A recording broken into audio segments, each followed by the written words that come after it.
Welcome back, comrades, to what I think is the final update video for the Furness Fist of Steel update, which basically fills in gaps and balances out each faction, quote-unquote balances, but I can't say that it is balancing it for sure.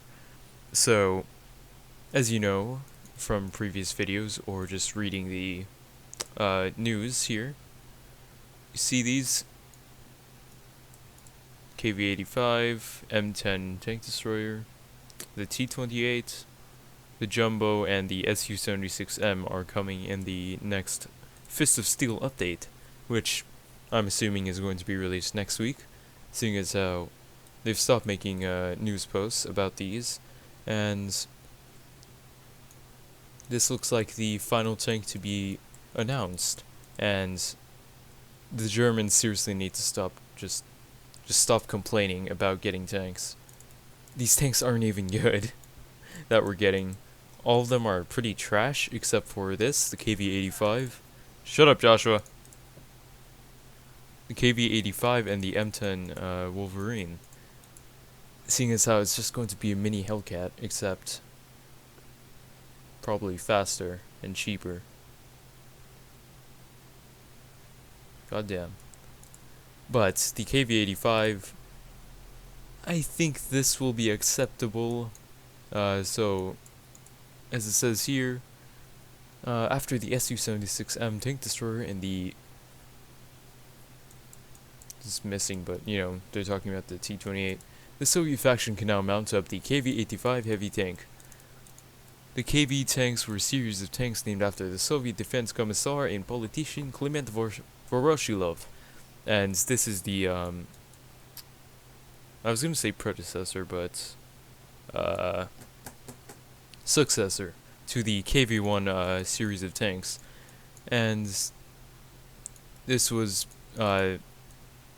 this tank was based off the KV-1S, which was the attempt to make a tank that would be both faster than the Tiger tanks and have good armament, but they failed and instead created the KV-85 heavy tank, which has the chassis of a KV-1S and the 85mm gun of the IS-1 tank, but at the time they didn't have the IS-1 hull, so they just placed it on the KV-1S tank or hull and created the KV-85. The thing about the KV-1S chassis is, why? It doesn't have good armor. It's like 60mm max, I believe. 60mm?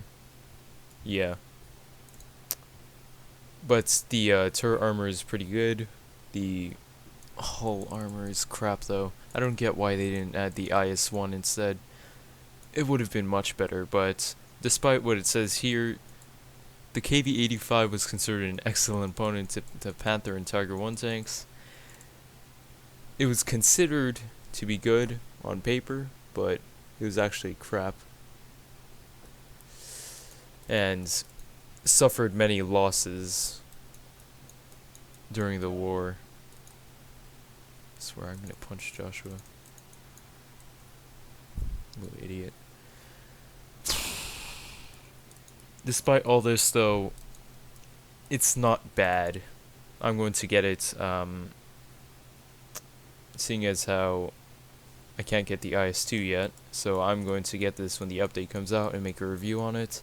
But otherwise, again, this is the last video on the Furness of Steel update until it comes out. Yay, KV-85. It's gonna be food for the Tiger too, but it might be able to face against the Tiger 1, I don't know. Why didn't they add the IS-1? It would have made so much more sense. God, dude.